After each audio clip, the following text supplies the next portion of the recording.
இப்பவும் உண்மைகள் நல்லாட்சி சபை இருக்கு. ஆடி இருந்தாரா இல்லையா? அவர் ஆண்டெல்லாம் என்ன ஆகும்?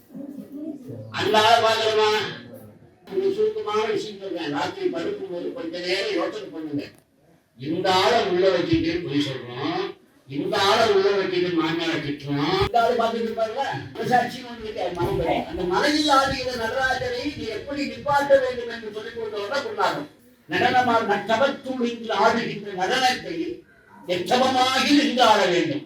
முடிவசம் வழி வேண்டும். அந்த சபை நின்று ஆட வேண்டும். ஒரு நாளைக்கு ஒரு செகண்ட் நிற்குது. போக்குவரத்து மந்திரி அதுதான் இருக்கிறார். ஒரு நாளைக்கு மூச்சு 21,600 தடவை. அப்ப தோற்றுவது எந்த நேரம், அப்படியே வந்து முடிவது எந்த நேரம் அது சொல்றாங்க. தோற்றுவது காலை 3 மணிக்கு சுபமுகூர்த்த வேலை, 3:01 மறுபடியும் ஆடுறார். திருமூலர் தான் கண்டுபிடிச்சார்.